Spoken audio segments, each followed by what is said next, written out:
What's going on, everybody? Welcome back to episode 100 of the Silver and Gold podcast. I'm Josh, And I'm Mike. and today Mike is a little congested, and our show, it might be a little congested, thought-wise, because, a lot happened this weekend. The 2025 NFL season came to a close for the 49ers. So we're probably gonna start with that for our first topic, and then go into the Robert Saleh news.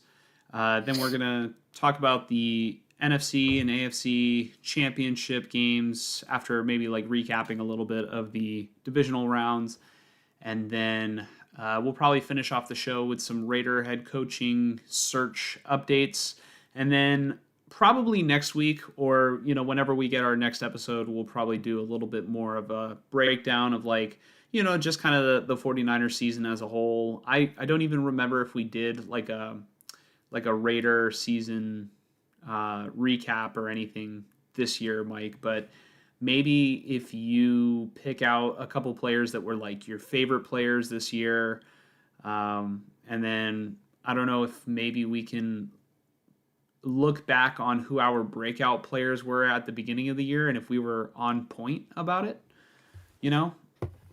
I think like maybe that would be, pretty cool for the next episode. But let's go ahead and start where I said that we were going to begin. And the 49ers lost to the Seattle Seahawks. And this is the first time that I can remember a game being over in 13 seconds.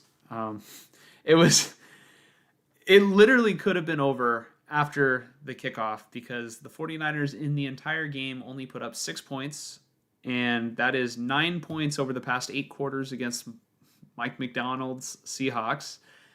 So they only put up 6 points, and the Seahawks scored 7 literally within like less than 10 seconds or 13 seconds, however long that kickoff return was.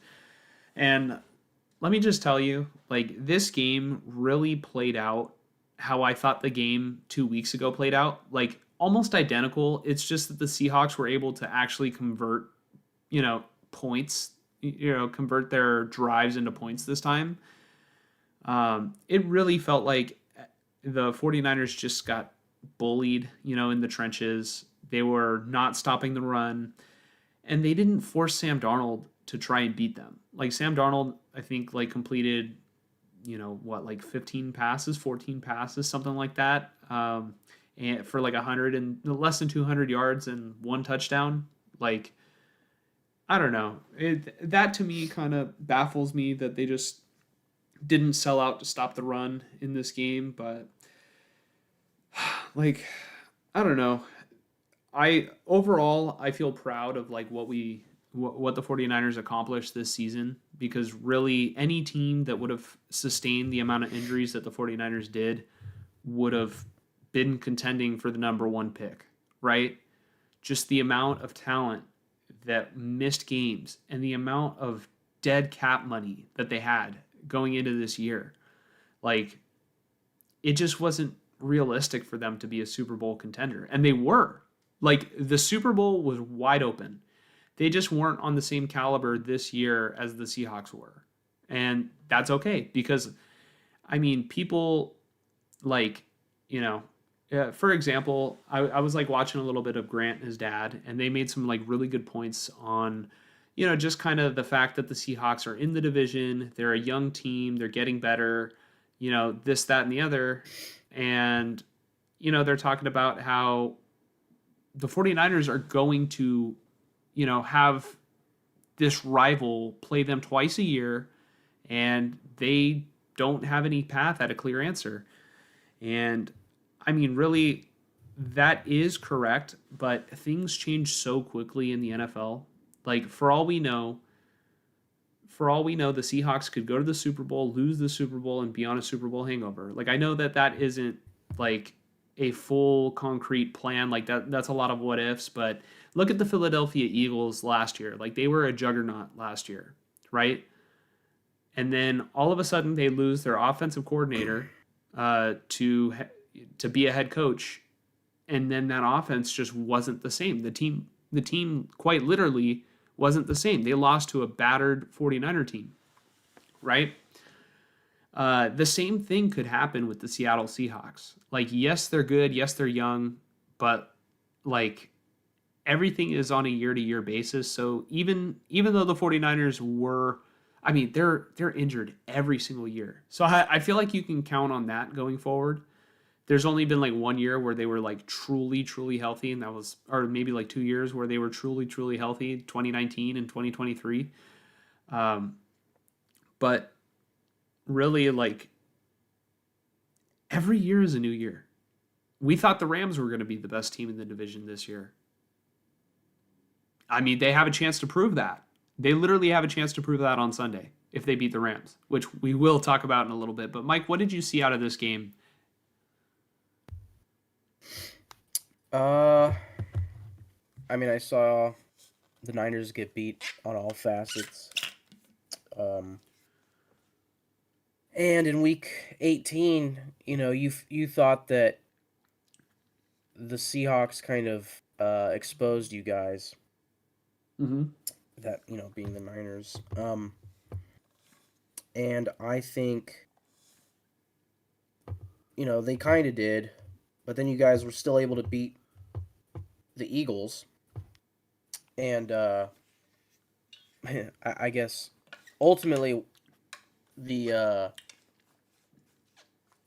way that I feel is you guys did what you kind of not set out to do, but what we needed you to do, which was keep the Philadelphia fans out of this shit.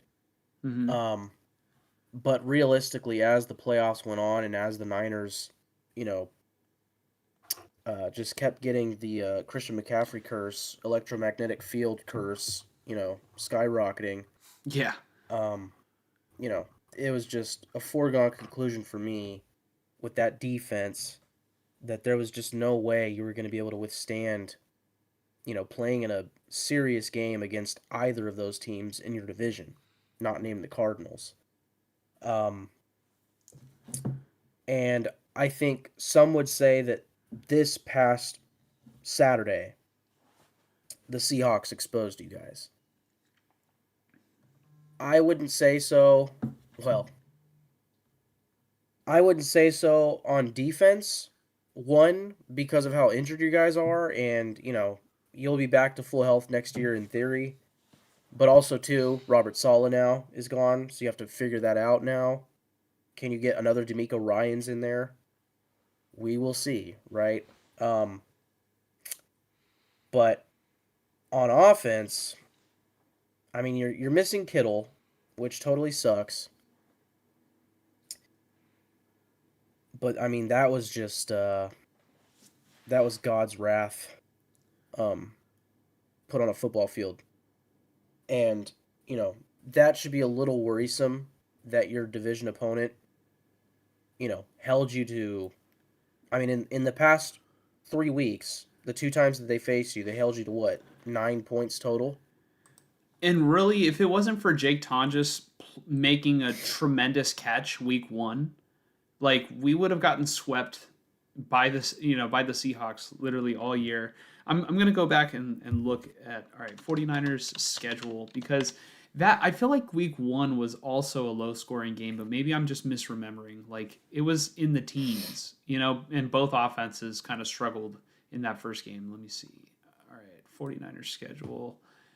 The first week of the season, it was 17-13. So if Jake Tonjes doesn't come in and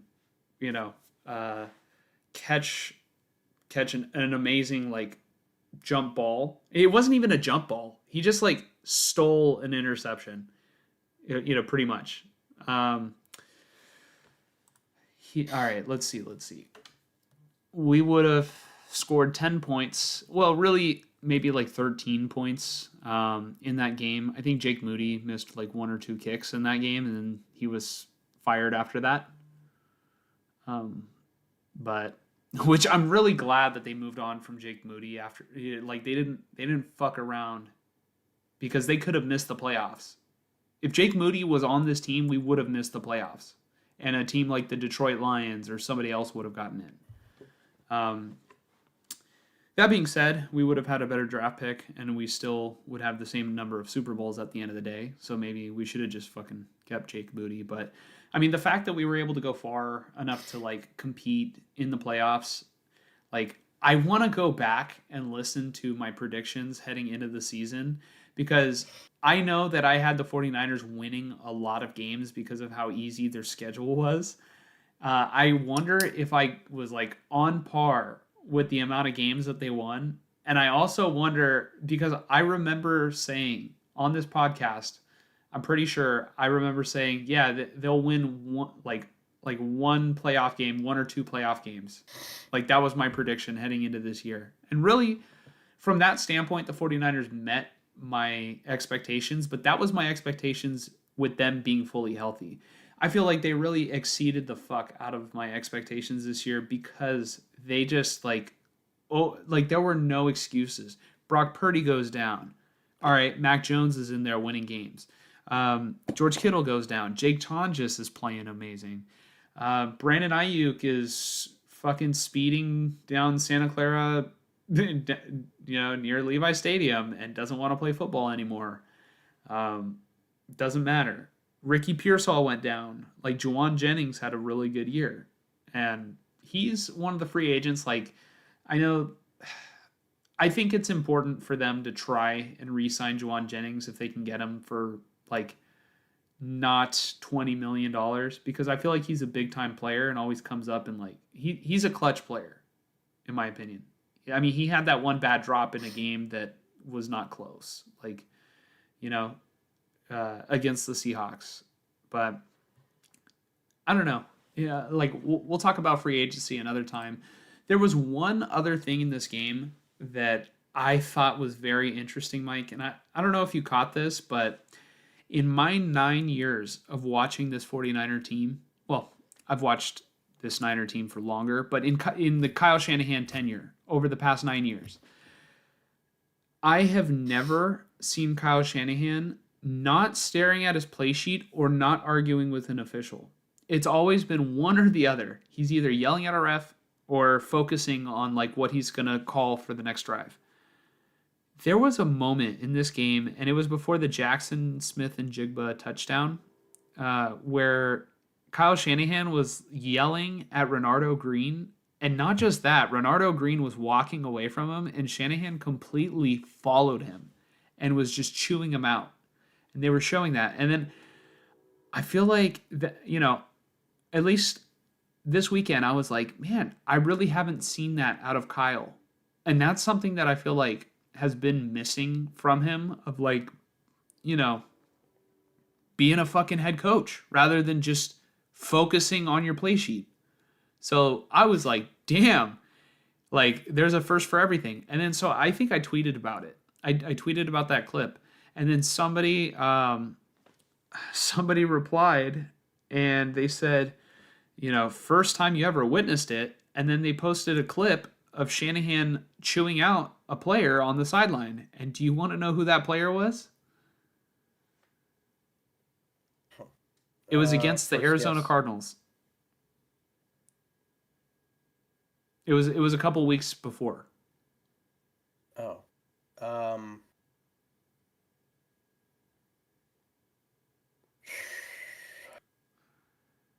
Player on offense or defense? It was a player on defense.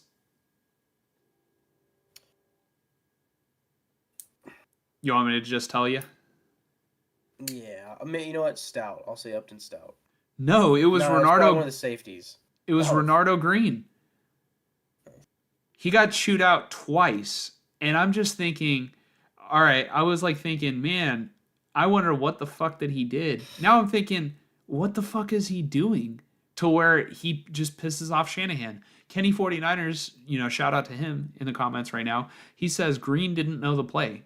That could make a lot of sense, but like it almost felt like at the time, Renardo Green took himself out of the game, and then I forgot. I think it might have been Darrell Luter Jr. was matched up with JSN, and just like, all right, that play he just got a free touchdown. Like to me, that like I'm not used to that. under the Shanahan era. Not saying like it's indicative that he's losing the locker room. I'd say like he's nowhere near losing the locker room with like this year was a masterclass by Shanahan. Just to kind of be in the conversation with what they went through, I think was like, you know, I've said it multiple weeks in a row, but this has been his most impressive year.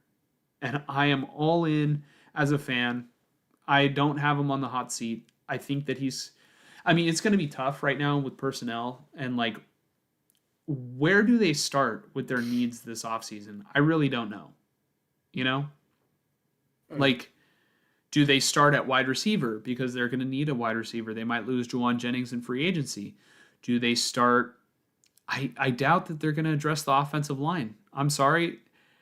I think that right now, as poorly as they were able to run the football, and as much as I always clamor every year, build the offensive line, I feel like right now adding a deep threat or a guy who can consistently beat man coverage might do more to stretch out the field so teams can't just load the box on McCaffrey. You know, imagine if they get like a wide receiver the caliber of a Jamar Chase, a Justin Jefferson, what that would do for this offense. Like a Devontae Adams, right? A Puka Nacua. I feel like that would do wonders. And like, this was a little bit of my issue with them drafting Ricky Pearsall a couple years ago. Although they needed a receiver, I think it was just how early they took him. You know, I would have been fine if they would have taken him like a round or two later, but they should have. I feel like they should have just been building the trenches, and right now they've got needs on a defensive line. They got needs in the secondary still. So, you know, at wide receiver, hell, they're gonna need a running back. And the last thing I'll say about this game, because really, I mean, what like I'm not gonna pick apart play by play a like 40-point loss or a 30-something point loss, but Jordan James, we haven't seen him all year, and he was running the football in this game. I thought that he looked pretty damn good, like better than Brian Robinson Jr. So going into next year, I would love to see more Jordan James, and then I want to see like what they're going, like what's the plan for a post McCaffrey 49er team, because as we know, all right, running backs do not last very long. He's 29 years old. He's going to be 30 next year. 30-year-old running backs are very old. McCaffrey wasn't like as explosive this year, but I mean, he was just utilized a ton. How are they going to forward think that? Because so much of the offense goes through him. You know? Mike, are you okay? Are you dying over here? I'm good. I had to blow my nose. Sorry. Nice. I don't know why I just I thought about that one time where I was like coughing off screen and we just started dying because like you freaking you recreated like the motion. Yeah. Yeah. It was rich. All right. Do you have anything else that you want to say about this, or do you think that we can kind of move on, keep the show rolling? Yeah, we can keep it rolling. I'd say what is up to 49er Media? Yeah. Chosen1494 asks, how much more time does Shanahan get? It's a good question. I'll just say, as long as he's winning, you keep him, and you probably, you run him at least through Purdy's contract, I feel like they should be tied together. And then once you get to the end of that, and depending on how Purdy's played, you start to look at it in maybe a lens like John Harbaugh, Mike Tomlin, Sean McDermott. Like, if you still haven't won a Super Bowl, which John Harbaugh did, Mike Tomlin did long ago, there just comes a point where you're kind of in this, like, reverse purgatory where you're winning, Like the Steelers, you're winning, and the Ravens, really. You're winning, and you're able to get to a playoff game. You might even get a playoff win, or like the Ravens, get a couple championships. And like the Bills, you just can't fucking get in no matter what. If that's what becomes of this team, eventually there has to be a change. As Yeah. good as Shanahan is, it's inevitable that you have to reset. Like Andy But Reid as with the long Eagles. Exactly. Honestly, I was thinking that the other day. He is literally Eagles career Andy Reid right now. If he does not win a Super Bowl, I guarantee you he will leave because there needs to be a change, and he'll go to some team, with my luck, the fucking Broncos or the Chargers, and he'll win 3 Super Bowls. That's going to be Shanahan's career trajectory, unless their general manager, really clutches up right now and builds, not rebuilds, but retools the roster full of winners.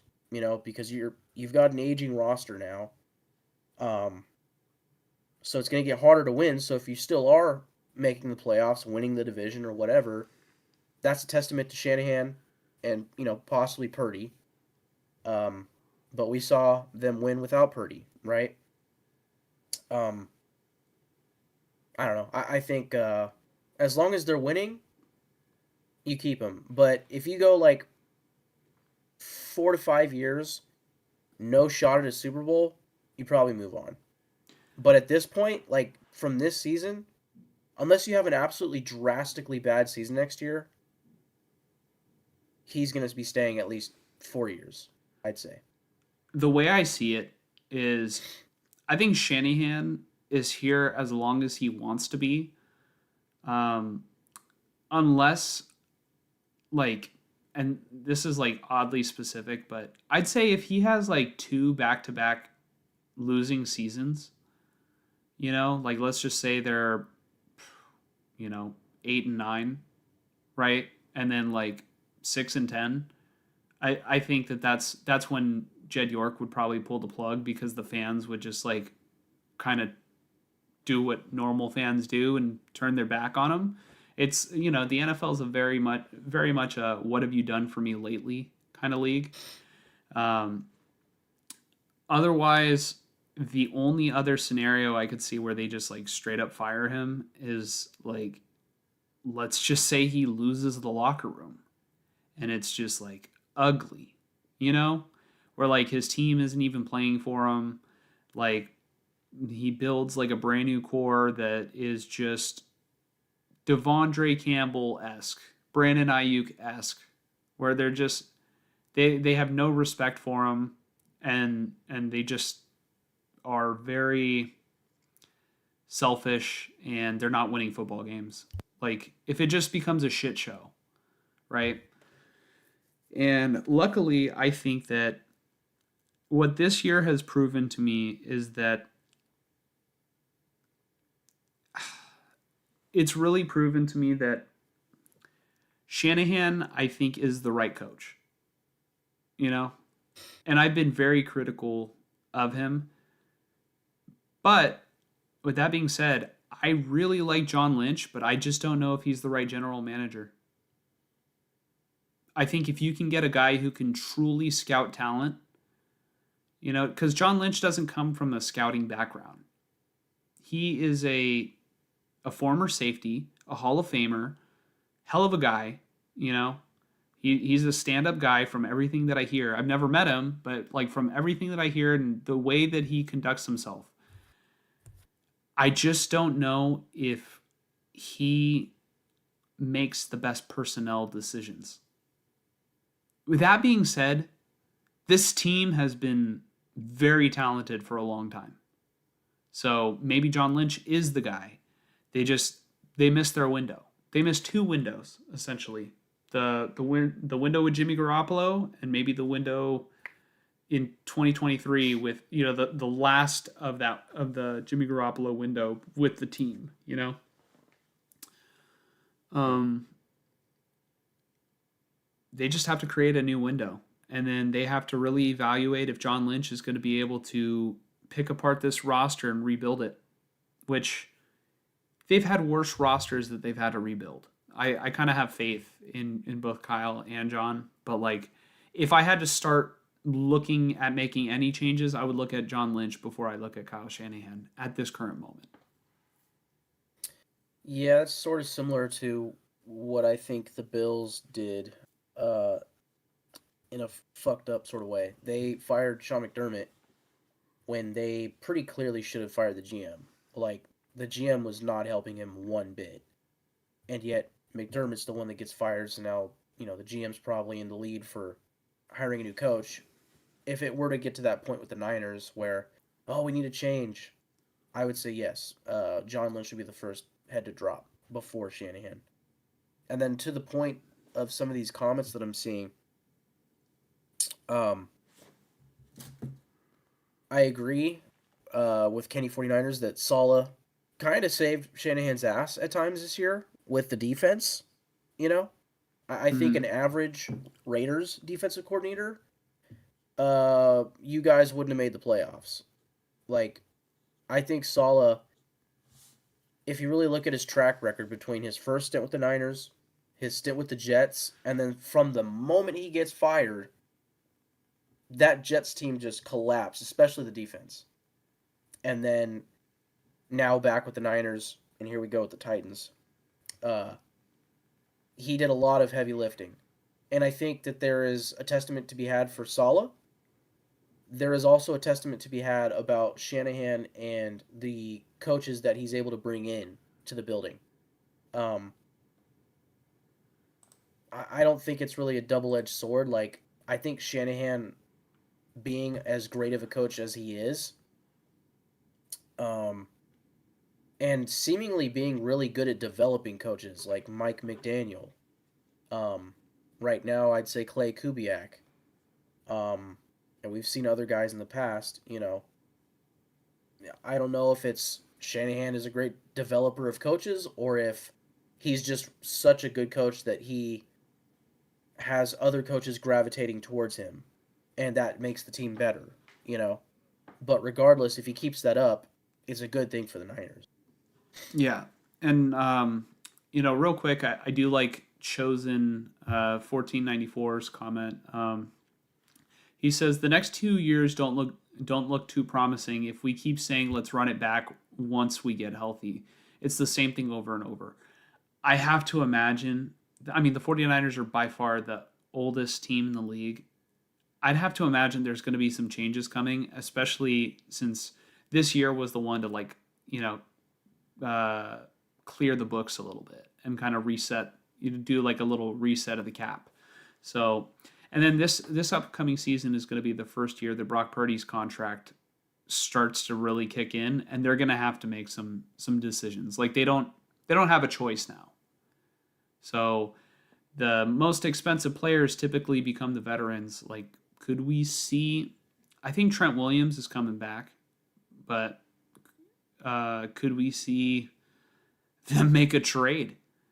You know, I feel like it would be hard to trade a torn Achilles Kittle, but and they're not. Kittle's a lifer. He's going to be a 49er for life. I feel like he's like the heart and soul of the fan base. He's been here since year one, so I don't know. It's going to be interesting who they might decide. I think they'll keep Kittle, Warner, Bosa, Williams, and obviously Purdy. But could they move somebody else? I don't know. And that's really a lot of the core. Um, so maybe just maybe they lose Juwan Jennings this offseason, right? Maybe they can't afford to pay him. Which I wouldn't be entirely opposed to just going very young at receiver, um, but and fast because the 49ers are such a slow team. They're the slowest team in the league. But there was another comment that I wanted to address. Kenny 49er says, we would have had 2 Super Bowls, but we went up against the Chiefs. That was just bad luck. Yes and no. We were up by 10 in the fourth quarter, I want to say, at both of those Super Bowls. Like, we fucking blew it. Like, You know, think about how the Chiefs would be remembered right now if the 49ers just take care of business in not just one. I mean, in not both, but like just one of those Super Bowls. You know? And then going back to Mike was talking about Robert Saleh and how he kept the 49ers afloat. I think that's a good segue into our next topic, so we can keep the show rolling. But Robert Saleh is not going to be the defensive coordinator of the 49ers anymore. He has accepted a deal to be the head coach of the Tennessee Titans. And I personally, I'll let Mike give his opinion, first. Mike, what do you think about the move? I think it's a good move for the Titans. They have Jeffrey Simmons as arguably their best player on their team right now. Mm-hmm. I think he's got work to do to build up that defense, but if he molds it within, say, the next 2 years into his vision, I mean, maybe the Jets were a good scenario where he walked into like a solid, pass rush and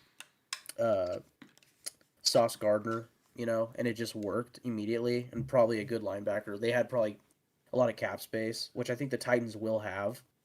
They have the first overall pick of last year in Cam Ward. So something that he had to terribly worry about with the Jets was figuring out quarterback. Well, he doesn't have to worry about that here in Tennessee. What he really needs to worry about, other than his personnel on defense and implementing his system, is who he hires as his offensive coordinator.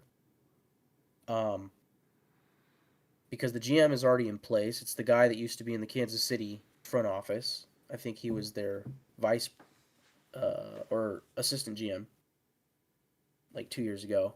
I don't know. I like it for the Titans. I think similar to how I feel about the Raiders, where I would prefer an offensive mind to go with my quarterback. I guess I would say the thing with Cam Ward is he's not like this system QB. Like he doesn't exactly come off to me like a game manager, and I don't mean that in a negative way. Like he's more of like he has a bit of gunslinger to him. Obviously he has the mobility.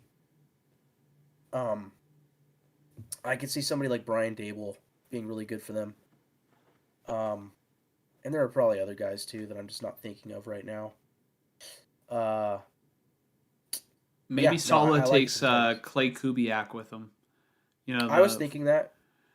the only Yeah. problem the only problem with that is I think Shanahan was asked if he would let Clay Kubiak be the offensive coordinator of another team, and he's like, no, like essentially, like Why I mean would you that's a do that? lateral move. Like it's like he calls plays for us sometimes. Like I think he says that like to throw in a good word for Clay Kubiak, but like he's like he calls plays for us sometimes. And he's genuinely a good offensive mind. Like why would I just let him go for a lateral move, right? Um, but my thing with like Robert Saleh going to the Titans, I'm happy for Robert Saleh, but I'm also concerned for his like head coaching future because I feel like he could have been more selective than just settling for the Titans job. You know, um, I figure with a person who is as bright as Robert Saleh, I figure he would have gotten an opportunity this year. He would have gotten an opportunity next year.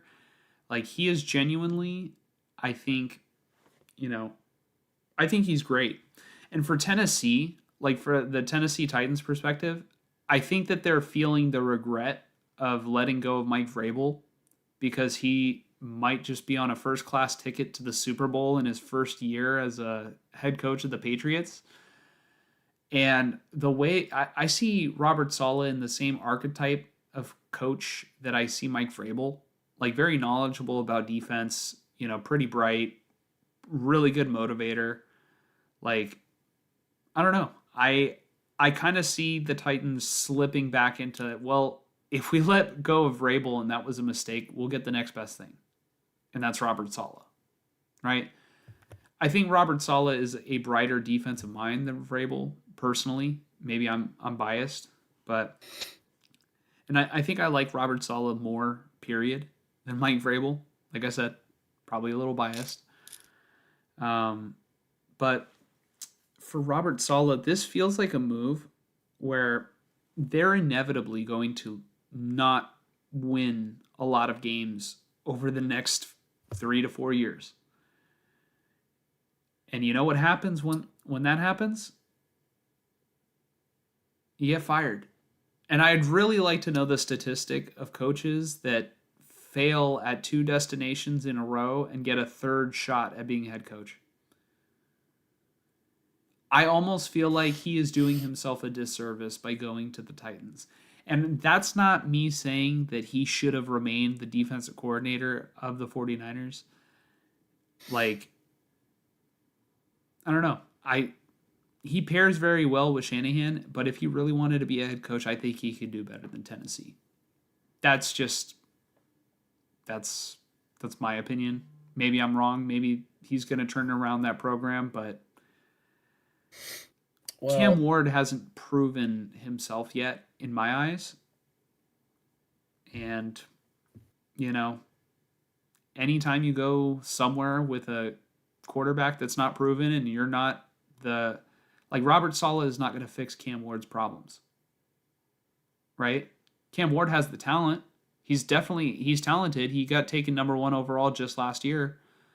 But what is the game plan to fix Cam Ward's like, to develop him? I don't know. yeah, that's going to be the big hiring for them is their in order. Um, Obviously, offensive coordinator, quarterback coach, and probably offensive line coach. Um, I doubt that they keep. Oh, Raider Nation 510 saying that the Titans have the old San Diego coach as OC. I'm forgetting his name, but I'm seeing his face with the visor and the white hair. I mean, not white, but Um, I doubt that they keep him. It's a new regime, so they're going to bring a new coaching staff. Yeah. Uh, I disagree with the take that you're looking at 4 to 5 years before they win. Like they began their reset and their rebuild probably 2 years ago.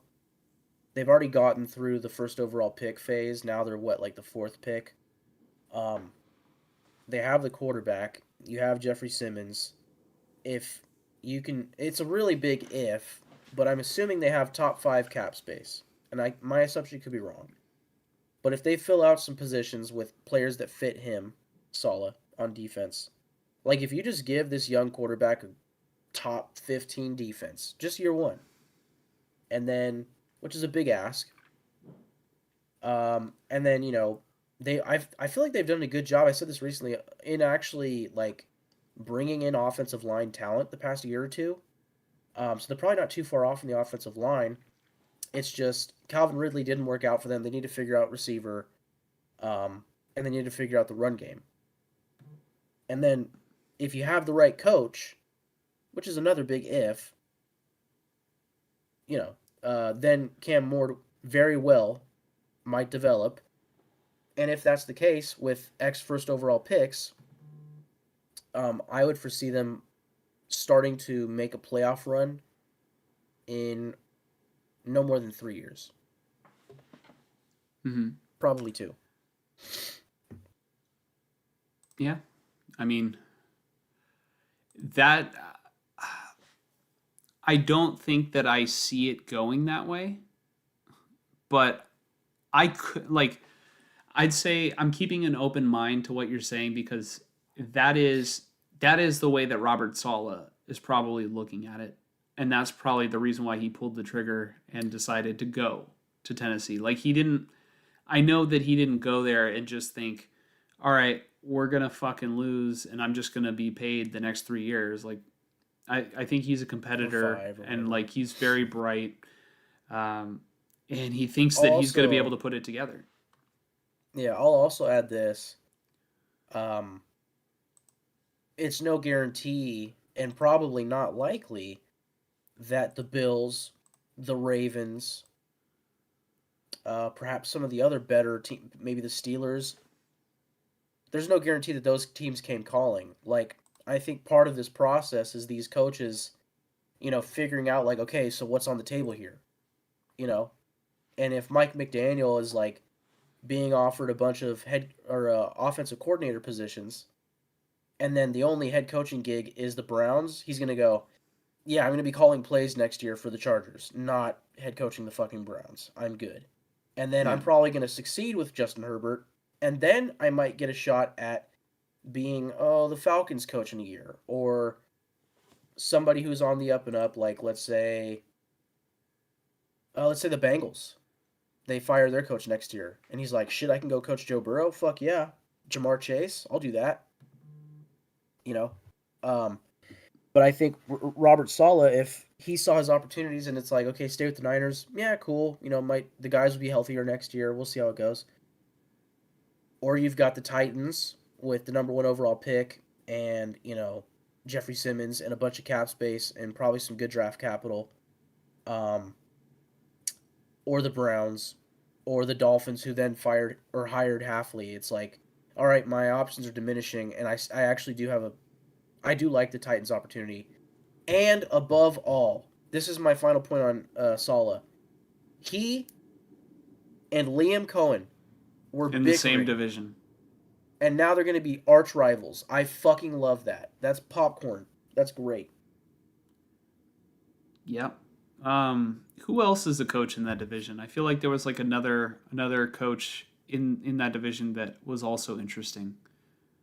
Well, Steichen was hot the first half of the season with the Colts, and then Who's the you have other the one? Texans, D'Amico Ryans. Oh, So D'Amico Ryans former, and Robert Saleh, both in the same division. yeah, That's yeah, it's that's interesting. definitely fun. Man, I wish the Texans would have just like sucked this year, so that way we could have just replaced Robert Saleh with D'Amico Ryans and been like, oh, awesome. But I mean, the last thing that we have to mention about like the whole Robert Saleh move, really, as it pertains to the 49ers, is who is going to replace Robert Saleh. And here are a couple names that I think are interesting. People are talking about Raheem Morris being one of the possible names, and I could definitely see that. He's high energy. He was just a head coach. He has head coaching experience. I think Kyle Shanahan and Raheem Morris have a very good relationship. So I could. That's probably the number one target that I think the 49ers will probably look into. Another one that I am very interested in is Jim Schwartz. Jim Schwartz, it was the defensive coordinator of the Browns, and if they get a brand new head coach, who's to say that they don't also change their defensive coordinator? So maybe he might be available. And the reason why I think of him is because I know that he has a very good record against Shanahan. So I feel like if the league really is going against Shanahan clones, and also just having that firsthand experience of like being, Cleveland has a great defense every single year. I feel like Jim Schwartz doesn't get talked about enough just because he's like not a head coach or really doesn't get. Well, I mean, he I think was he a head hasn't been a coach. head coach. He was a head coach with the Lions, and I think there was some. Am I wrong? Was there some like drama there? I know the Harbaugh stuff. I don't know if there was anything else related to that, but he hasn't been head coach since. But he's been a great defensive coordinator. Yeah, I think that he's been very good and kind of flies under the radar. He's given Shanahan trouble, so I think like he would have the respect of Shanahan. I also think they might have coached together at a certain point. Like I'd have to like look at the coaching history, but maybe they were both in Cleveland at the same time. You know, it wasn't that long That's ago that Shanahan was possible. an offensive coordinator for the Browns, right? Yeah. So, I mean, I say it wasn't that long ago. It was over 10 years ago, but it's like maybe 13, no, not 13, 14 years ago, 15 years ago. Damn. It's kind of crazy, but how long has Jim Schwartz been with the Browns? That's when would they have possibly coached together? Jim Schwartz career. All right. Let's see. A defensive coordinator with the Tennessee Titans from 2001 to 2008, leading them to Super Bowl. I'm not good with Roman numerals. That looks like maybe 35? No, 34. Super Bowl 34. He was the defense coordinator for the Buffalo Bills and Philadelphia Eagles, winning Super Bowl 52 or 42. No, yeah, 52. He wasn't the defensive coordinator on that team, was he? This AI overview might be wrong. Hold on. Let's see what it's so weird when you have to check Wikipedia as like, the source of all truth.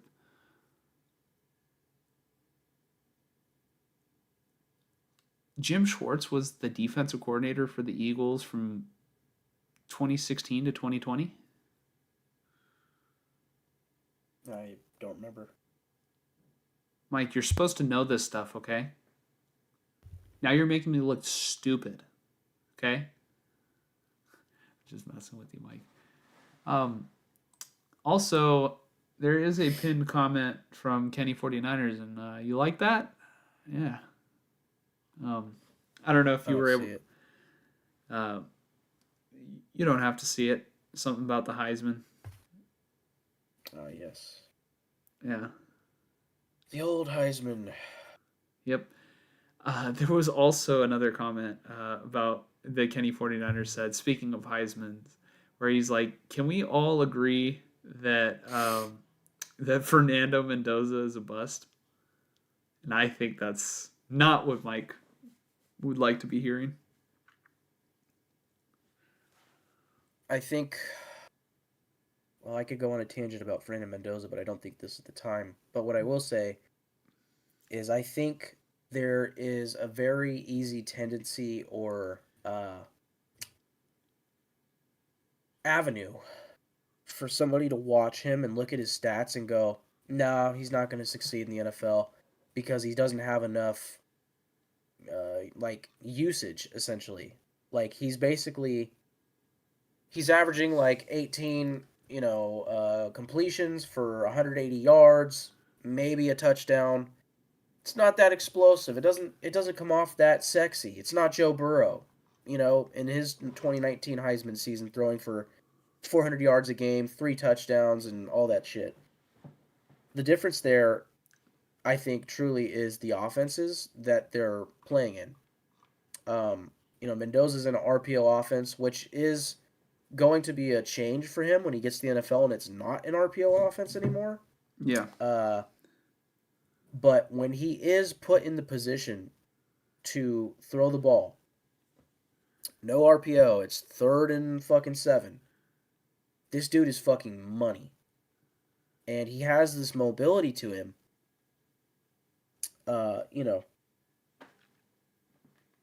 That you don't really expect from a guy his size. And I week by week, I just have a harder time making a comp to him. He looked pretty good in the championship. He looked even better the 2 weeks prior, throwing for more touchdowns than incompletions. He's just uber efficient. And I think that paired with an ongoing tendency in the NFL, ask Trey Lance, and Bo Nix, is that quarterbacks who have more experience in college tend to be more pro ready. Ask Brock Purdy. That's a good point. Ask Trey Lance. He has a lot of experience between Cal and now Indiana. Whereas a guy like Dante Moore, people were saying was a clear-cut, 2nd overall pick. I figured if he went into the draft, Dante Moore, he was going to fail, not only because he was going to be a Jet, but because he's not ready.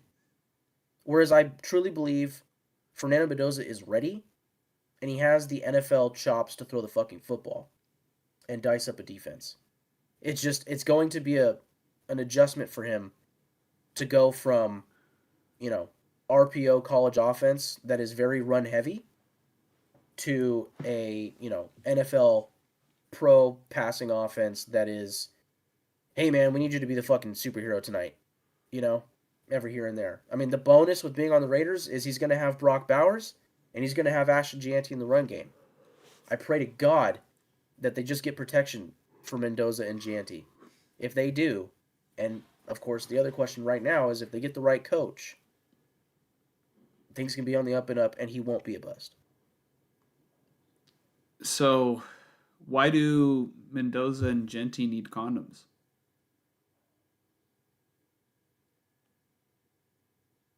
What is going on? No, you said Because they're going to win 6 or 7 Super Bowls. I don't know. no. Because you said if Mendoza and Genti just get protection, well, they would probably need it for each other, you know, Yeah. just to hold each other accountable. You know, can't be getting Right. sick out of here. Um, I guess no, that's if Christian Wilkins was still on the team, but that's neither Yeah. here nor there. What happened there? I don't even know what the hell happened. We haven't Well, gotten that answers.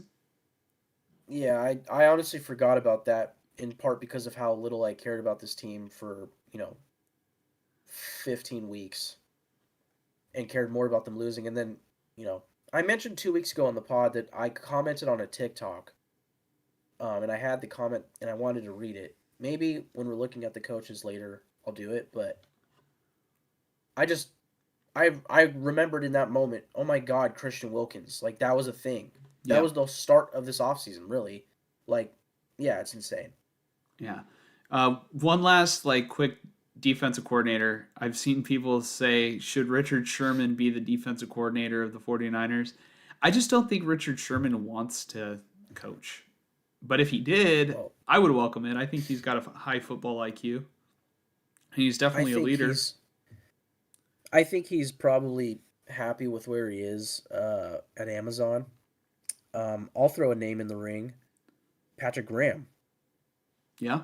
Especially if the Raiders hire Jesse Minter, we'll get there. But if they hire a defensive minded coach, Patrick Graham is not going to be on the coaching staff. And he did get, although probably to satisfy the Rooney rule, he did get a head coaching interview with the Dolphins, and I think that was the only team that I had seen. But chances are he's going to be available just as a free agent coach. Who So did the Dolphins hire? Jeff Hafley, he's the defensive coordinator from the Packers, used to be a head coach at Boston College. I'll have more to say on him in a sec, or when we get to the Raiders. Well, that guy's not going to be a coach in 4 years. Yeah, no, that's the you were saying about Saleh and not seeing it in the sense of like the scenario with the Titans. For me, that's Hafley and the Dolphins. I don't see it. I think he's a lame duck coach hire, and I Mm-hmm. think that they probably just like you know They forwarded him wanted. some cash and made him feel really wanted, and he was like, "Oh, this is great, hell yeah!" When 7 other spots still haven't been hired yet, like he was supposed to interview with the Raiders, and then he chose to just go to the Dolphins. I don't know what he saw in that. I don't see it. I see them a team on the downward spiral, whereas the Raiders, it's going to take some work, but if you get Mendoza and you make it work, they're on the upward trajectory. I don't know why he wouldn't interview a second time for that, but I Yeah. didn't want him anyway, so fuck it. I think that they fired McDaniel with the thought that they could possibly get John Harbaugh. And then they're like, well, we were going to fucking drop money, so I guess we'll pay this guy. Um, but yeah, let's move on. The divisional weekend recap. This is going to be interesting because on last week's show, I was talking about how the Seahawks were going to beat the 49ers. And then I last minute on Saturday texted Mike, hey, I'm switching my pick to the 49ers. And then I quickly had the realization that being faithful was a bad idea. Well, being faithful is typically like a very good idea. But hold on, let me see if I can't share the screen here. All right. Mike, can you see this? Yeah. All right, perfection. All right, let's see here. I switched to the 49ers, and you know, if you guys are SpongeBob fans, it was like, so this is the thanks I get for working overtime. It was, so this is the thanks I get for being faithful. Uh, yeah, the Niners were nowhere near winning that game. I'm going to switch it over to the view of our predictions for the playoffs. And we're going to see how we fared in our predictions. Let's start with the AFC Divisional. Bills, I Broncos. I don't know why I thought I picked the Bills. That's crazy. Okay. No, we both picked the Broncos. I'm Did I, n- no, now that I'm seeing this, I'm positive I picked the Broncos. I think I remember being like, I want to pick the Bills so bad, but I have to pick the Broncos. Like, I have to use my brain. Yep. All right. And then I switched my pick. So here we go with Josh being wrong again about the 49ers. Whoop de doo. And Mike was correct about the Seahawks. We already talked about the game. We don't gotta go further. It was a bad game. It was one of the worst. It was the worst game of the entire playoffs, to be honest. Yeah. Yeah, very much so. Honestly, let's just start with the Bills and Broncos. What a fucking game. Um, Oh, I was bull rooting. shit. That was a fucking catch.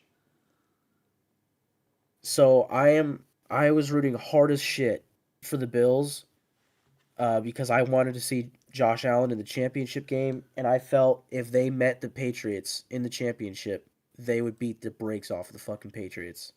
Yeah. Um, that was unfortunately an interception That in real was time. that In was real time, not. that's an interception, and the reason why is because if you take the defender out of it, he's dropping the ball. He's not completing the catch through the act of hitting the ground. So in the act of bobbling it, like a still framed photo is going to make it look like it's a perfect catch. But when you watch it live, he hasn't made the full catch yet. Like he hasn't made the football move, you know what I mean? Uh he's just hitting the ground and then that's when the ball starts moving and suddenly it's in the defender's hand, you know, while they've got both their arms on the ball. So then the defender comes out with the ball and he's sort of made the football move of being completely down. Like I would have loved if they spent more time on it, the referees, but I saw it and I was like, so I was jumping up and down because I thought it was a catch. I saw Brandon Cooks get the ball in his hands and they go down.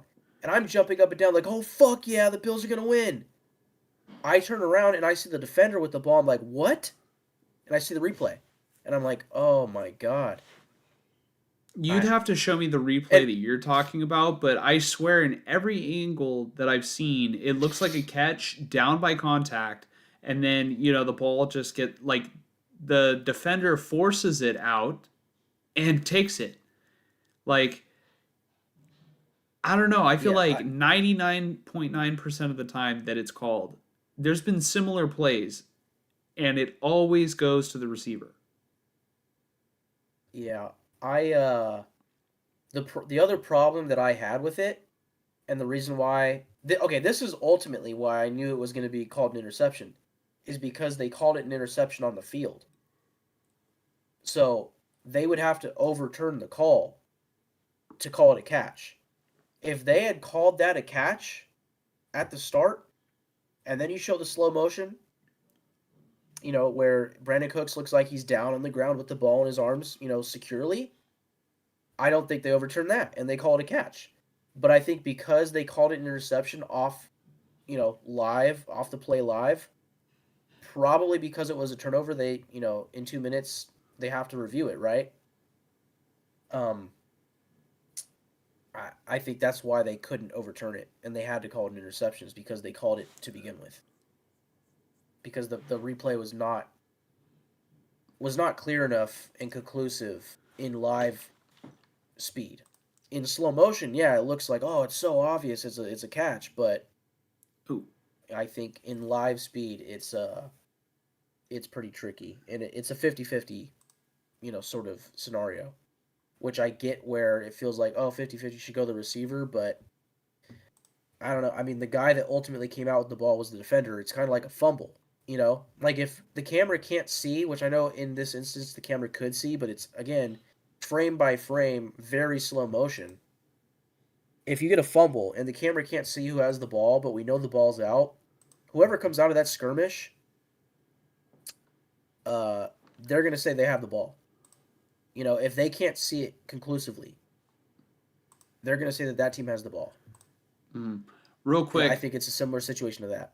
Kenny 49ers, I meant to unpin your message about the Heisman, but I accidentally deleted it. But just know I appreciate it. I'm gonna put up a poll right now just to have on the show, and then people can vote.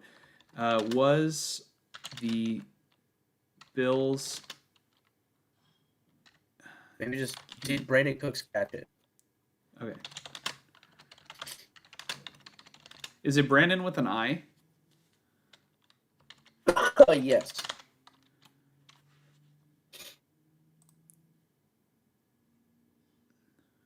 But I think that's really mostly it on the Bills and Broncos game. Uh, it was a really good game where the Broncos seemed like they were kind of beating their ass. The Bills were making mistakes in the first half, especially Josh Allen. Um, and it felt like the game was over in the third quarter. But I couldn't help but sit there and think, if the Bills just get a touchdown on this drive, they're down like 13 points or some shit. I couldn't help but sit there and be like, if the Bills just get a touchdown on this drive, and they get one stop, they're right back in this game, and that's exactly what happened. And then the Bills got like an interception on the D line, uh, on like a running back screen or some shit. So the game quickly changed back in the Bills' favor, and then it ended up going to overtime. And it was a great game. Uh, my problem with, I think, that game is exactly what Kenny 49ers just said. Allen had 4 turnovers. Yes, that's unacceptable. That's why he was crying after the game, saying that he left his teammates down, because he did. And I do also think that there was a potential catch right before, I think, the interception, And Mike, that Mike, McCole Hardman. I'm gonna cut you off real quick. Can you leave and come back in? You've sounded like a robot for the past minute, and I know that you would want it sounding more clear. Yeah, maybe ask the comments if I'm sounding like shit too. All right, I'll be Yeah. back. Does Mike sound like crap? Mike sounds like a robot right now, at least to me. I figure I just cut him off now while he's ahead. But Kenny 49ers, take a look on Twitter. I want you to look at the Brandon Cooks catch. I swear that's a catch. I put it on Mike's life. It's a catch. I am back. All right, you sound much better. I think we're good. Nice. But there was a throw that Josh Allen made to he's an ex Chiefs receiver. I thought I said his name, but not Byron Pringle. Uh One of those other kind of like meh Chiefs receivers. Valdez Um Scantling. no, probably the other one. I think it was like number 13. McCole Hardman. I think it was McCole Hardman. Oh, Hardman. Uh Which that's another, like, just to the point of earlier of like the Bills firing Sean McDermott. It's like, dude, look at the receivers Josh Allen is throwing to in this game, and they looked great a week before against the Jags. But like if Josh Allen could just have, oh, I don't know, a guy like Stephon Diggs, like I just think the GM for this team fucking failed them, and then the coach is wrongfully getting the brunt of it because, oh, we need a change, you know. And I think the Bills are just doing it completely wrong, and they're doing an absolute disservice to Josh Allen. No matter how bad he was in this game, like, he should have better personnel surrounding him, not just a solid run game. Yeah. I don't like fully hate their decision to fire Sean McDermott. Like, we mentioned, like, if Shanahan just, for the 49ers, like, goes nowhere over and over. Like I feel like the Bills were just kind of stuck in the like relentless, like over and over, just kind of doing the same thing every year. Yeah, So I don't hate, you know, like feeling the need for a change of head coach. I get it with them, but I feel like you got to completely overhaul both. Like their GM is not doing them any favors. mm. All right, so let's go ahead and let's talk about the Patriots and Texans. That's where I'm going to make up some ground here. I picked the Patriots and Mike picked the Texans. Because Mike doesn't think that the Patriots are a very good team, but I over here know ball, and I know you cannot trust C.J. Stroud in the playoffs. So, yeah, So personally, I don't feel bad at all about this pick because all the way through probably the third quarter, the Texans were in this game, even though their quarterback threw 4 fucking interceptions. He looked like absolute trash. And part of my choice for the Texans last week was saying if CJ Stroud could just have a solid game, like maybe he has to play perfect, but I don't think so. Like the Texans defense will do what they have to do to keep him in it. If the offense can just fucking score, you know? yeah, The only thing that made me hesitant and later when you came to me and said I'm actually going to choose the Niners, uh, I was considering texting back. I'm going to choose the Patriots because I knew at that time Nico Collins was out with a concussion, which I didn't know about that when I chose the Texans. But regardless, I was so confident that their defense was going to keep him in it against a Patriots team who has had their entire season practically handed to them on a silver platter. Um, and now they're getting the AFC Championship handed to them on a silver platter because the thing we forgot to talk about was Bo Nix's ankle on a kneel down. yeah. Well, they say it The was on the play Patriots, before that, but yeah, I don't think so. I think it was the kneel down. Like if you watch the kneel, it's really awkward. He like steps over to the right and then he goes down really quick because the defender almost touches him. Like he's trying to get to the hash mark, so he like runs over and goes down awkwardly. Whereas the other play, where he gets hit kind of in the ankle by like a dude's hand, he gets up and just jogs it off. But then after the kneel down, that's when he starts walking gingerly. yeah. Frank Anyways, Frank Weber in the comments is he's agreeing with me that Mike is sounding like a robot. He just dropped a robot emoji. So I'm assuming he's talking about Mike because you are sounding a little robotic again, which is fine. I think you know I don't know if maybe you want to try and I mean we could do it on the phone. Uh, no, no. Oh, just keep going. at user, I'm not even gonna you know go ahead and read off all those characters, but he says Oakland Raiders baby. Wow. Mike, we got a comment earlier about like an expansion team and selling off Shanahan and Purdy to a potential expansion team. How would you feel? I've asked you this before, definitely. But how would you feel if there was an expansion team in Oakland? Uh, well, I'd be hoping for cheap tickets, but I'm sure it'd be the opposite of that. It'd probably be the most fucking expensive ticket in the NFL, assuming it's a new stadium. I don't know. I have to stay faithful to the Raiders. Maybe I shouldn't use that word. I have to stay loyal to the Raiders. They're just my team, and their history comes with them. But I have no problem with having like this second favorite team that's a local team. You know, Mm-hmm. I have no problem with that. So would you say that your second favorite team is a local team right now? Are you insinuating that the 49ers are your second favorite local team? Uh, Not necessarily. I don't have a second favorite team really. Um, but for my family and whatnot, I'm willing to root for the Niners, and this podcast has certainly made me more, I guess, lighthearted towards them. Uh, and also the Raiders leaving Oakland. Like until they left Oakland, it was a Bay Area rivalry. Yeah. Um, you know, But once that went away, it's like I haven't looked at the Niners in the same like negative sort of headspace. It's more of just like, well, they're here and my team's not, so I wouldn't call them my second favorite team, but a much more lighthearted headspace towards them for sure. Yeah, I'm gonna take Kenny I'm going 49ers as soft. I'm gonna take his advice. He says I should leave and come back. Let me try that. Oh, Okay. and I All right. Hopefully that fixes our issues. All right, we got Mike back on the screen. Um, let's go ahead and let's finish off our topic here, Mike. Um, cool. Rams versus Bears. That throw that Caleb Williams made was insane. It was insane.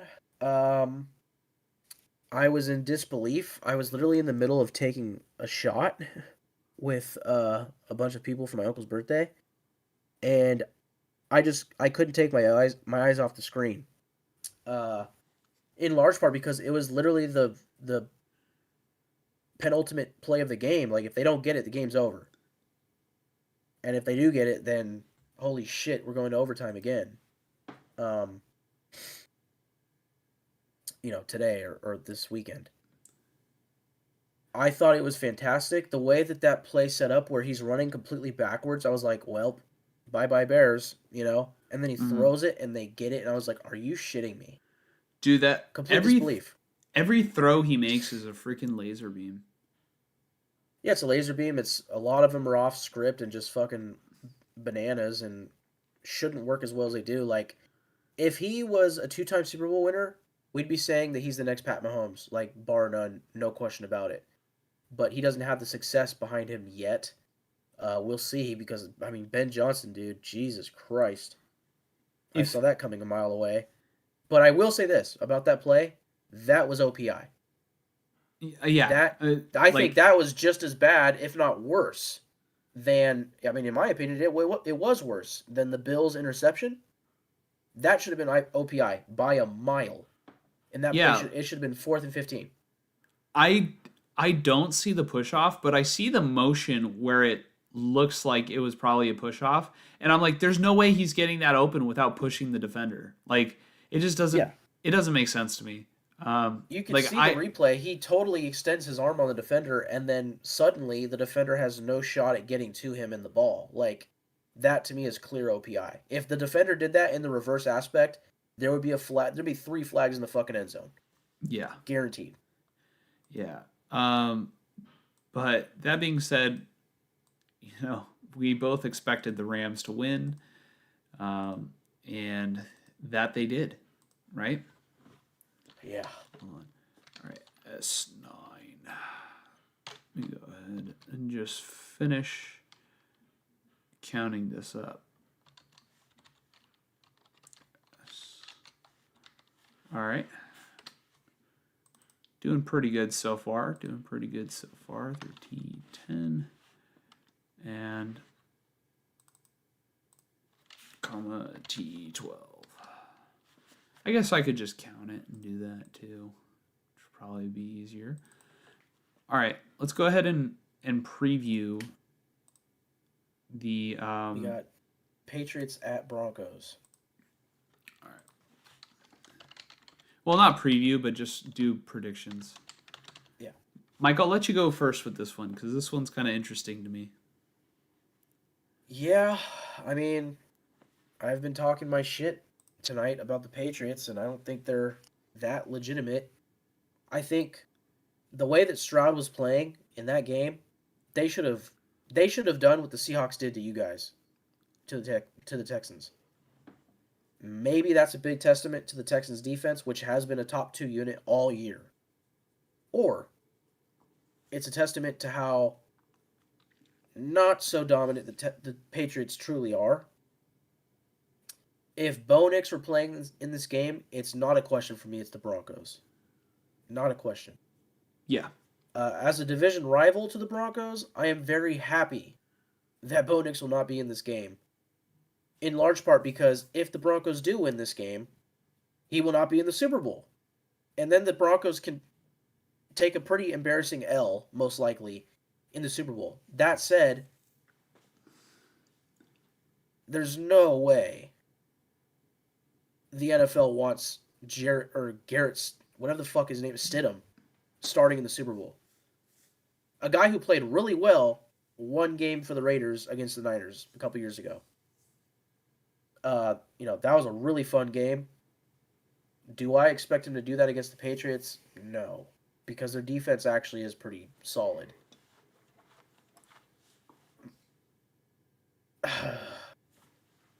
So, this is what I'm going to say. I'm going to go with what I did for the Eagles and Niners game. My heart is telling me Broncos. I think somehow they pull this fucking game out. But my brain is saying Patriots, and that's who I'm going to pick. Okay. In part because if there is an NFL script, the NFL is not letting the Broncos with Stidham get to the Super Bowl. Mm-hmm. Whereas in replacement of that, you could get potentially something that I've been seeing for at least a week now, or at least from this weekend. And I guess my picks, well, not the Texans pick, but seeing the way that things were going, you could get MVP versus MVP matchup in Matthew Stafford versus Drake May. The two favorites for MVP facing off in the Super Bowl. That's what the NFL wants. Or you could get MVP, in Drake May and a solid team, from what it seems the way they've been playing, versus the Seahawks who's just been demolishing everybody in their path lately. Top defense in the league. But I see that May versus Stafford being probably what a lot of people would want. We'll see if it happens, but I'm going to go Patriots on this one. But it's closer than you think for me. Who do you think I'm gonna pick? I think you're going to pick the Patriots, but you might want to shock us all and go Broncos. All right. Well, They have a solid defense, but here's my thing with the Broncos is they almost got beat by the Bills. Arguably, they should have been. With Bo Nix. That's another reason why I'm ultimately picking the Patriots. You take away the quarterback, and it's like, there's no fucking way. I don't think their defense is that good. In fact, I think the Patriots defense has been playing a little bit better in recent weeks than the Broncos defense. Maybe I'm wrong. All right. Well, I'm gonna go ahead and agree with you here. I think my heart tells me the Patriots, Yep. but my mind, you know what my mind tells me? You want to beat me? No. My mind tells me I know that Drake May turns the ball over a lot. He fumbles a lot. And I don't know if that's just because he winds the ball up too much, but this Broncos defense is nasty. And I know defense wins championships, and all right, say what you want about script makers and everything, Nick Foles won a Super Bowl. And if Nick Foles can win a Super Bowl, I'm sorry, a Sean Payton coach team with Jarrett Stidham, I think has a shot. If let's just say the Patriots struggle. Would the Patriots winning this game surprise me? No, not at all. Any team playing another team with a backup quarterback, should win. But let me tell you, that secondary, I don't know. The Broncos are going to be at home. I think the drop off from Bo Nix to Stidham, there is a drop off there, but is it enough to? Is it enough for the Patriots to overcome? I would say. I mean, not enough for the Patriots to overcome, but is it enough to where the Broncos can't overcome it? I think the Broncos can overcome it. They won 14 games this year. They were the 1 seed. And I don't even think Bo Nix played particularly great all season. If Jarrett Stidham, I mean, it's no question. Out of you and I both, out of everybody, if we know that Jared Stidham plays a decent game, I think we both say that the Broncos probably win. Right? Uh, He's the biggest question mark. I'm going to go ahead and lock in the Broncos right now to win this game and go to the Super Bowl just off that defense alone and the run game. I like RJ Harvey personally.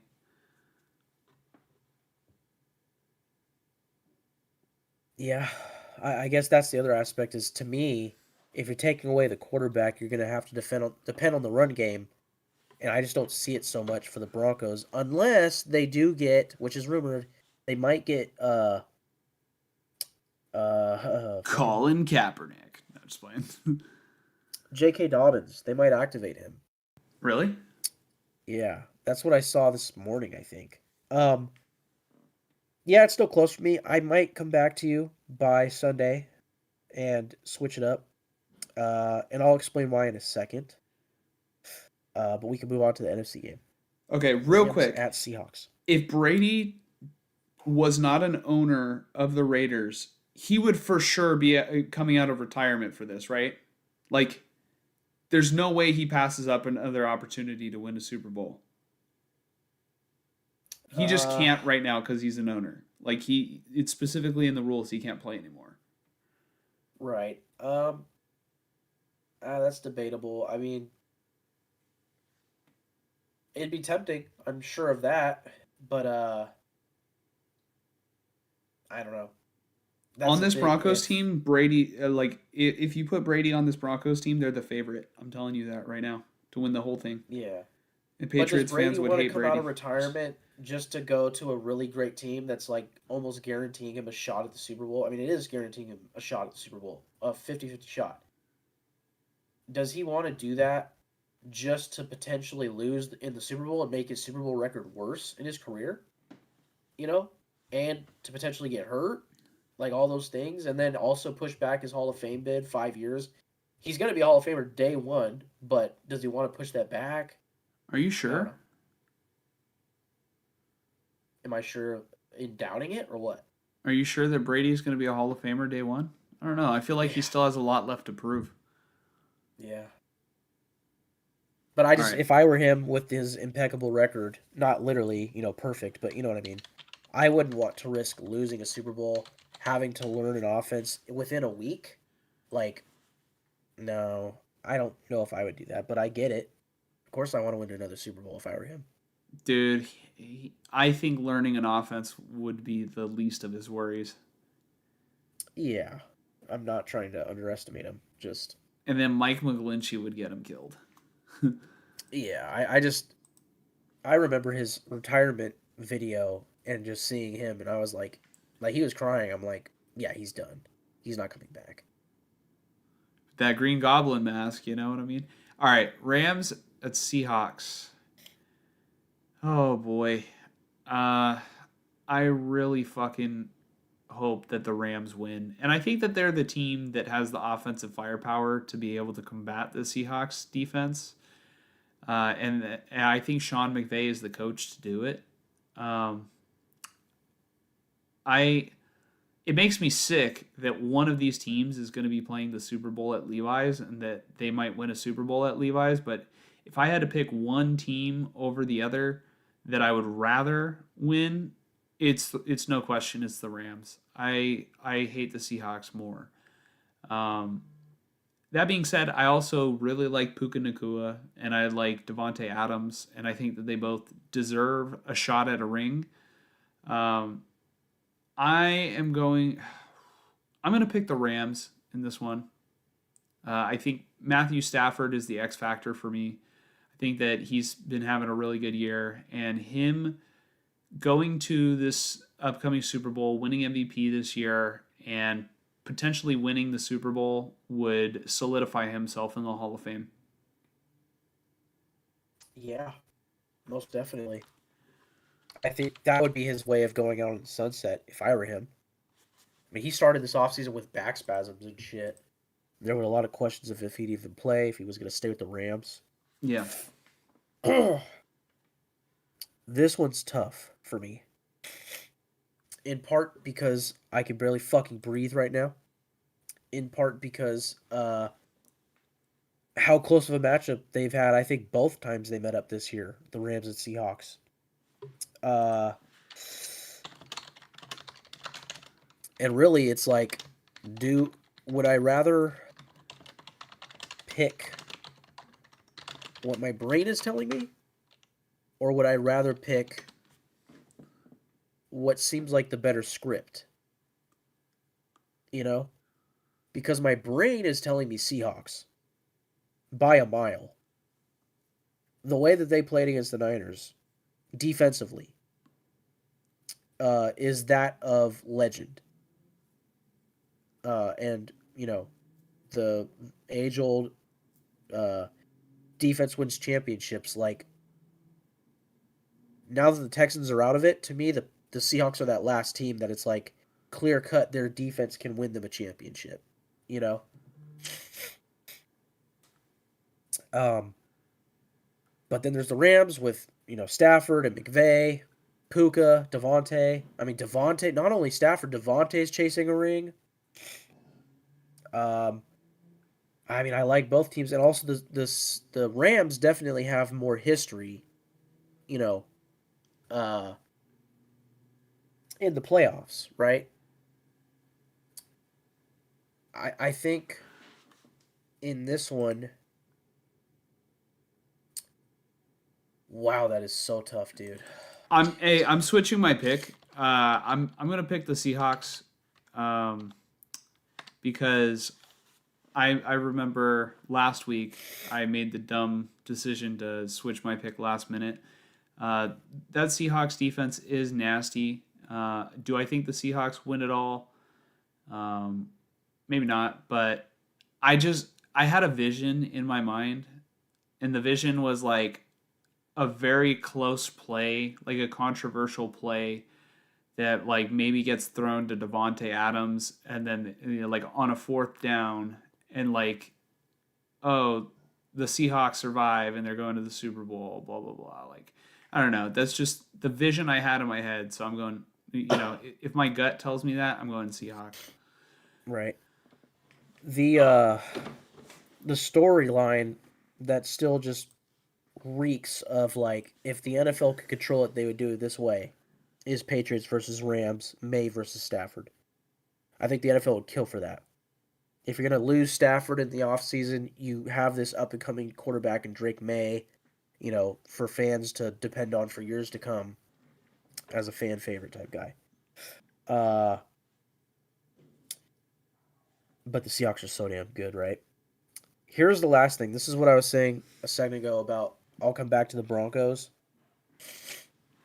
Uh, I've seen a clip now twice, I think today or the past 2 days, uh, showing something that happened sometime this season or in the off season or training camp, whenever it was, for the Rams, where they had one of those magician or illusionist or whatever the fuck they are guys that are able to read people's minds, right?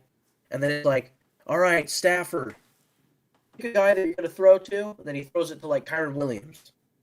And then, okay, Kyron, go ahead and throw somebody else, or throw it back to Stafford. And then Stafford, now pick another guy you're going to throw to. And then Stafford, like, says a guy's name, fakes out, and then throws to Devontae Adams. Something like that. And then the guy, the illusionist, like, turns his whiteboard around, and he wrote Kyron, the other guy's name, and then Devontae. Like, he had it pre-written. Like, it makes no sense unless it's scripted, right?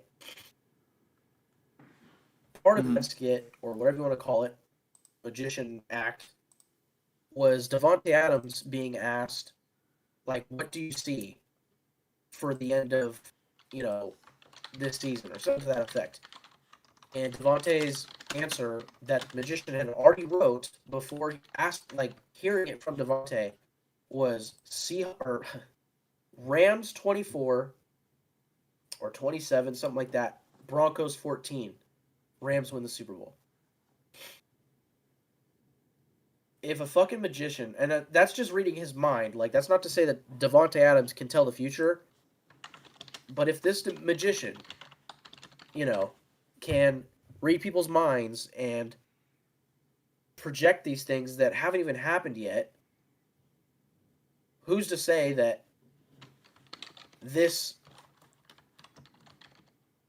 I don't know if this were something that was actually foretold weeks and weeks and weeks ago by a magician and Devontae Adams, and it's Rams Broncos and the Rams. If it's Rams Broncos, the Rams are winning. To me, no question. That's the only reason why my ears perked was because they don't have Bo Nix. So it's like if the Broncos were able to beat a Patriots team that's just been beating on teams like the Jets and Dolphins all year, the Broncos sneak in having a home game in the championship, with a well-called offense by Sean Payton. If they were to go up against the Rams in the Super Bowl, the Rams would fucking kill them. I feel like the Broncos would be the team. Like, all right, if it was Broncos versus Seahawks, I feel like the Broncos could be the team to expose Sam Darnold and make him melt down in front of the entire, like the entire country. Maybe, but I don't know how good the run defense is. It's probably solid, but Sam Darnold's been really good all year. I mean, he as the second half of the season went on, he has thrown more interceptions, but if they just pulled out the right, offensive game plan, they could pull it off. Obviously, I'm having a hard time here. God, I'm just gonna go with my brain and say Seahawks. But I can absolutely see Rams versus Patriots. I can see Rams versus Broncos. I can see Seahawks versus Broncos. But currently, I've got it Seahawks versus Patriots. And I think the Seahawks get revenge for a Super Bowl that happened years ago with a 1-yard line throw by Russell Wilson. If they play the Patriots? Yeah. Or the Broncos could get their lick back and they could, they have a bone to pick with the Seahawks because they got freaking demolished in that Super Bowl. Yeah. And it'll be like Nick Foles all over again. I just couldn't see the Broncos without their quarterback beating this Seahawks defense. There's no way in hell. The Seahawks are going to put up points no matter what. I don't know. We'll see. We'll see. Sam Darnold. Yep. Sam Darnold. All right. Let's go ahead and go with our final topic of the day. Raiders head coach search updates. I don't know if you want to just be brief here or, how deep you're going to go, but pause. You have the floor. Well, yeah, I'll try to be pretty quick here. I mean, they have had a bunch of interviews. Last week, I kind of gave the updates of all the candidates that I could think of, and then mentioned who he had interviewed and who he had requested interviews with. So now it's been a little bit more, another week has passed. And we have pretty much, I'd say, a full list of who the Raiders have interviewed in Davis Webb, Kevin Stefanski, who is now the coach of the Falcons, Matt Nagy, Vance Joseph, Clint Kubiak, Jesse Minter, who I forgot to mention last week. I had him on my top 5 list, personal. I forgot to mention that he had interviewed or was requested to interview last week. And he just got done with his second interview with the Raiders in person, which I'll get back to in a second. Mike LaFleur from the Rams, Nathan Schillhouse from the Rams, Chris Shula from the Rams, Jeff Hafley, who is now the Dolphins head coach, Najiro Evero, Carolina's defense coordinator, Joe Brady, these are recent, Joe Brady from Buffalo, Clay Kubiak, offensive coordinator of the Niners, and Mike McDonald. Is that right? Mike McDonald from Miami?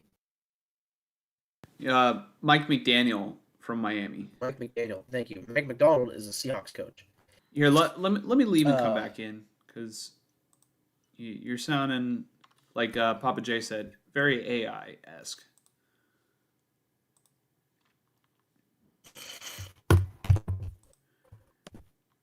All right, maybe it'll also help the bandwidth if I don't share my. Oh, Mike left and came back in. All right, maybe it'll help the bandwidth if I don't share my screen this time around either. You know what I mean? Um, should be good. Let's finish off the show. Am I still in the show? Yeah, yeah, you're still in the show. Okay, I can't see it, but that's fine. Yeah, no, no, Uh, that's my point. I'll save you some bandwidth by not showing it to you. okay. So, since all of those interviews have been done, many of them only one time, here is who we've had in person. Starting with Mike McDaniel, who is now reported to be going to the Chargers, barring a sudden change. I think the only thing that would be that sudden change is if he went to reportedly the Ravens or Raiders as a head coach. Uh, and I think the fact that he's like the reporting tonight has been he is currently having dinner with the brass of the Chargers, and the intent is that he has told teams he will not accept their offensive coordinator positions, including it started with the Browns head coaching gig, and then now it's the Buccaneers and Falcons or Eagles for the offensive coordinator gigs. He's told them no, right? But the reporting is the Ravens and Raiders are still. He's interviewed with them, and at the very least, I guess it has not been reported that he has told them no to be their head coach. So, unless he signs pen to paper with the Chargers, that is still in play until further notice. So, he met with the Raiders in person in Miami on Monday. The Raiders met in person with three coaches so far, all, I believe, in Miami, as they were in that city for the national title to watch Mendoza. Uh, the second in-person interview, which was a second-time interview, was Ejiro Evero, defensive coordinator from Carolina. And then today, I think both were today, Jesse Minter, defensive coordinator for the Chargers. This was his second interview, obviously first in person. They had scheduled to meet with Jeff Hafley, I believe, tomorrow. Obviously, he took the Dolphins job. That's over. They have also scheduled to meet with Clay Kubiak, the offensive coordinator for the Niners, in person, uh, possibly tomorrow or Thursday. That's all that I have seen recently as far as their planned in person interviews. The thing to bear in mind, I mean, one of two things. Either they get blown away or have been away by a guy, whether it's Evero or Minter or McDaniel, or in a day or two, Clay Kubiak, and they say, you know what, we have to put all the chips in on this guy and go all in and offer the job. Or they wait for many big head coach candidates that they have clear interest in between teams that are still in the playoffs right now. So Davis Webb, the quarterback coach and pass game coordinator for Denver, all these guys I'm about to name, they can't interview them in person until the 26th, and I'm assuming that's only if their team is lost. There's really nobody from the Patriots that I can think of. But you have Vance Joseph, defensive coordinator for Denver. I'm good. Obviously, Clint Kubiak, offensive coordinator for Seattle. Michael Fleur, offensive coordinator for the Rams. Schulhaus, passing coordinator for the Rams. Chris Shula, defensive coordinator for the Rams. A lot of guys from the Rams that suddenly they could request more interviews with should they lose. So my gut tells me the Raiders will wait until at least the NFC and AFC championships go through before they make a final decision. And if I had to guess, most other teams will do that too. But I'd say right now, it kind of feels like Mike McDaniel might be trying to start a bidding war between the Chargers and the two head coach positions that he's apparently still open to, the Ravens and Raiders. So that's in play. Um, So it's not and then I official that he's going to the Chargers? it is not pen to paper. It is that is his intent, barring a major change of heart. So that being said, we could end this podcast and their dinner is finished and he just got done signing pen to paper. Or we could wake up tomorrow to the news that he's the offensive coordinator officially of the Chargers. But it's not done yet. So that all said, uh, my list for my personal rankings have definitely changed, partially because of coaches like Saleh, uh, and the Falcons' new coach from the Browns, Kevin Stefanski, taking jobs. My rankings have changed a little bit. I still have Clint Kubiak at the top. Still have Michael LaFleur at 2. That might change. I really do think Jesse Minter, who is my number 3, the sentiment and the vibe around him is he has a really good shot at being like a home run head coach hiring. But the more that I think about it, and all the things that I want an offensive mind. I want him to be young, up and coming, work well with the quarterback, get the offense rolling. I mean, you got Brock Bowers, Ashton Janty, just fix up the offensive line, get us the receiver in there, you get Mendoza, we could be rolling. I can't help but be excited at the idea of Mike McDaniel calling plays for the Raiders.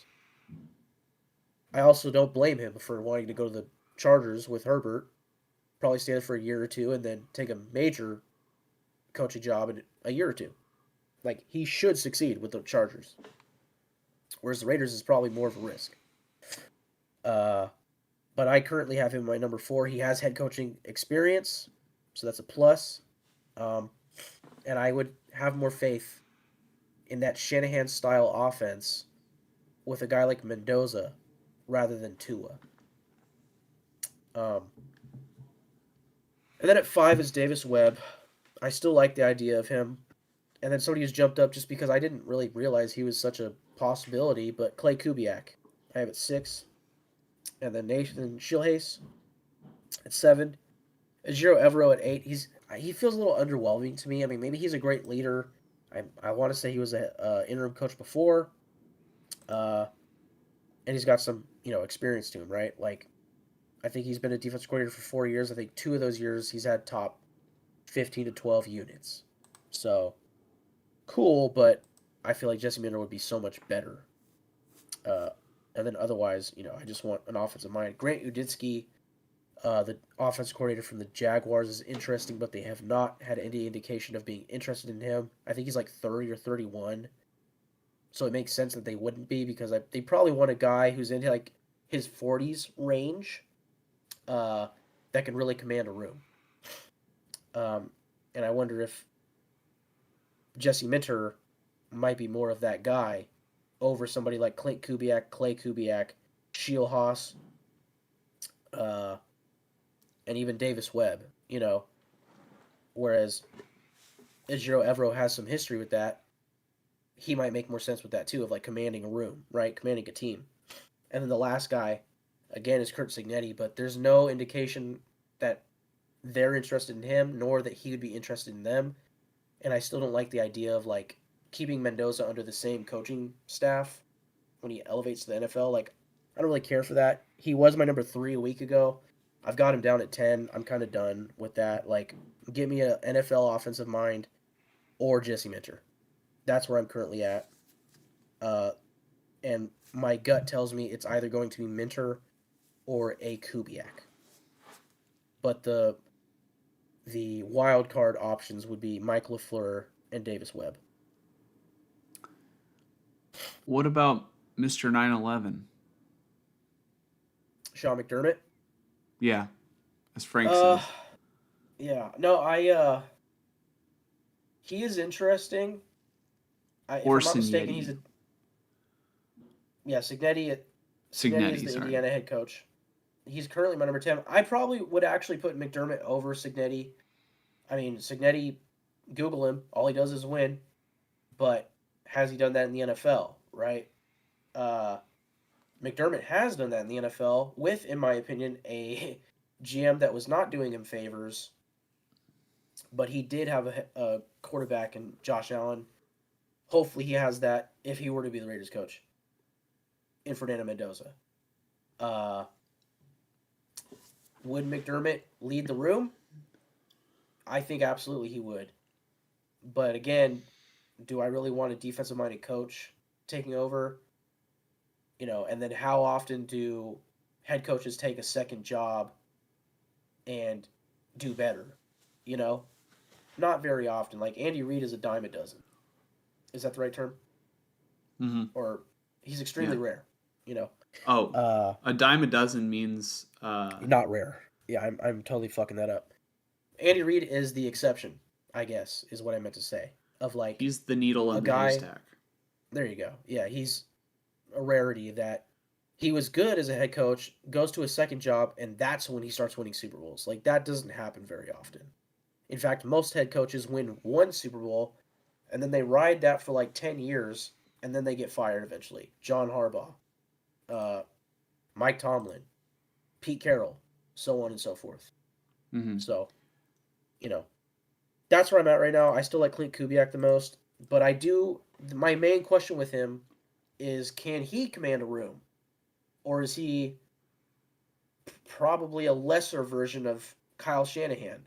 Where is he? I doubt he'd be like too quiet to be a head coach, but he doesn't have experience with that. Being a head coach, he's an offensive coordinator and he's calling the fuck out of these plays. Uh, and I do think he would fit well with Mendoza, but would being a head coach suit him? I bet I'd have to imagine that's an important question to the Raiders, decision makers who are looking at coaching candidates, and that's why I'm not so shocked that a guy like Ajiro Evero has a second interview and is being heavily considered. Mm-hmm. Um, all right. Before I take any comments, Mike, is that all that you wanted to mention about the Raider head coaching updates? Yes. All right, cool. We're pretty much at the end of the show, but I do have a couple good comments. Tall Relativity 2825, welcome to the show. He says, who do you want as the 49ers defensive coordinator? I kind of answered this question a little bit earlier, but I'm just going to like give a quick recap. I think that I could want whoever I want as defensive coordinator, but the guys that I think are going to be a little bit realistic for, I guess, Shanahan's coaching history and just maybe like the candidates that are currently available right now. I think Raheem Morris would be like a good high energy guy, and having a good relationship with Kyle Shanahan already. That to me makes a lot of sense. But I mean, if Raheem Morris is not interested in the job or if the 49ers are not interested in him, I think that Jim Schwartz has a very good track record and he's always had a really good defense in Cleveland despite that offense not being good, So those to me are like the two best, you know, they're the best bets. Also, Papa J, I kind of want to shut down the Mike Tomlin discussion for the 49ers because, one, I don't think that he's going to take another job that's not going to be a head coaching job. I But want to. also, I'll just stop you right there. I want to say I saw a tweet today that's like he is officially not taking any jobs. Like he's done. mhm. I wouldn't be shocked at that either. But also, I think if the 49ers wanted Mike Tomlin, they would have to trade for him. And I don't think Yeah. this team could afford giving away any draft capital. I mean, I guess it would depend what the Steelers are asking for. Um, but I don't know. I I think that they might go Raheem Morris or Jim Schwartz, and I think Raheem Morris would be like the fun hire, and Jim Schwartz might be like the maybe I don't want to say more serious because we're comparing two completely different styles of coaches, like one being a little bit more energetic. And we've already seen in the past how the energy kind of translates to the 49er defense. So I feel like they kind of prefer the high energy guys. But I think that you can't argue with Jim Schwartz's track record. I think he's pretty solid. Um, and then Papa J says, "Too bad Eric Bieniemy is back with Kansas City. The Raiders should have given him a chance." I don't agree. I like No, Eric Bieniemy for the I don't Chiefs. even like the enemy. I like Yeah, him for the no. Chiefs because I remember when he went to Washington and we were like maybe thinking that, oh, Washington is going to get like a huge upgrade on offense and that maybe like he's very good with quarterbacks. Um, but he just didn't really work out for Washington. And I feel like it's a good move for the Chiefs, similar to, the Niners bringing back Robert Saleh and just having the familiarity there. I feel like maybe he can bring back familiarity to the Chiefs offense and they can go back to like scoring a lot of points. But there's some people that just like, I don't know, go somewhere else and do not have the same like success that they did in one spot. Like I feel like him paired with like Andy Reid's like overarching supervision, I feel like really helps. Like there's just something about that combo of Reid, Bieniemy, and Mahomes that worked before, and we'll see if it works again. So, yeah. Uh, some team could purchase the rights to Tomlin. Yeah, and then he would come back. Uh, let's see. Nice, Josh. Yeah, I've really got nothing else besides having to finally, take a shower, get ready for bed for work in the morning. Mike, what do you think? I think it was a good show. Yeah. Good. Yeah, I think it was a great episode. Like we had a lot of really good comments from you guys today. I want to give a shout out to Papa J, Kenny 49ers, Frank Weber, Tall Relativity 2825. I want to give a shout out to hold on. I'm gonna look up and down the list. Chosen 1494. There was somebody in here arguing with Kenny 49ers for like a good extended period of time. I want to give a shout out to user. Who was the guy who was arguing? Oh, John Hobbs. I want to give a shout out to John Hobbs, even though he was arguing with Kenny 49ers, he still tuned into the show and like gave his time. So, we definitely appreciate that. Let's see. Oh, 49er Media, Raider Nation 510, and if I'm missing somebody, I am so sorry, but shout out to everybody who's also watching the show, maybe live or maybe on a replay. Your guys' engagement, definitely helps with the stream, helps us get a broader reach to our audience. And so if you have a chance, please like the stream, subscribe, and we should be live next week. If not, we'll try to post an announcement. We've been, I think, doing pretty good over the past couple weeks of going live on Tuesday. Like that seems to be our pretty good day. And then, like we said at the beginning of this episode, our next episode will probably be like more season recap-y, and we'll probably provide any updates as they come, because free agency kind of travels quick, and we'll talk about the championship games and stuff like that, and Super Bowl preview, which will be hopefully exciting, but knowing that the Seahawks or the Rams might win a Super Bowl at Levi's makes me want to vomit out of my butt. So, See, you and I are on the opposite spectrum of that. Like, I totally understand the divisional aspect to it, in part because the Broncos are a division rival for me, and I my think they AirPod have died, three Mike. I'm going to need you to repeat that. Opposite spectrum, what? opposite spectrum of these championship games, Hold on. or specifically, Okay, cool. just Got you end the fucking show. I'm done. No. now. Uh, we're on opposite spectrums of the AFC versus NFC and how you're relating to the Niners or the Seahawks and Rams and like, wanting to puke just at the thought of them winning. Like for me, it's double that for the AFC teams. Like you've got the Broncos as my rival for the Raiders, who I believe are tied with the Raiders with 3 Super Bowl wins, unless they have 4. Either way, they'd be separating themselves from the Raiders. I don't want that. I've already seen it with the Chiefs. I don't want to see it with the Broncos, especially without their quarterback. Like at that point, it's like, is this really fucking happening to me? And then there's the fucking Patriots. You know how I am about teams and how many championships they've won. The Patriots are tied with the Steelers for the most in league history with 6. If they win a Super Bowl, they are all alone at 7, and I'll never witness the Raiders touch that. I guarantee it. Um, I would rather the Patriots win number 7 than either the NFC teams because yeah, and I completely disagree. Easily, not even a okay, question. okay, but like you saw it But I two understand years ago. why. You saw it 2 years ago, and Chiefs fans, I feel like the easiest shit talk is, "Hey, we won a Super Bowl in your stadium." Yeah, I mean, I don't really care about that. So what? Okay, you like our stadium? Hey, it's a nice stadium.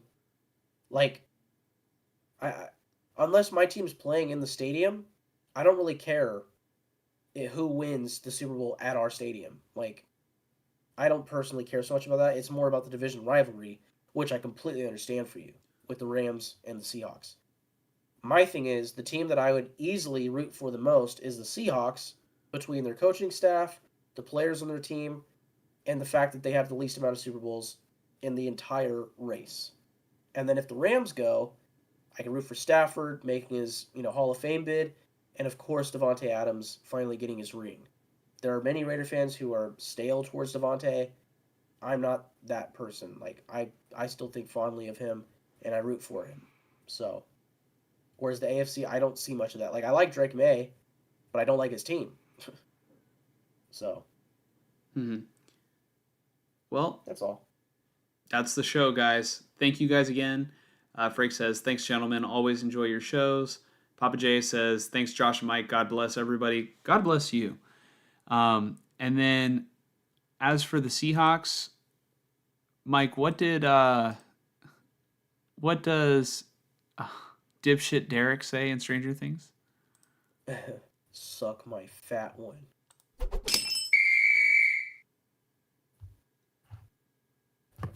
I'm gonna let it ride. I'm gonna let it ride. A couple seconds, then I'll end it. But yeah, Seahawks can suck my fat one.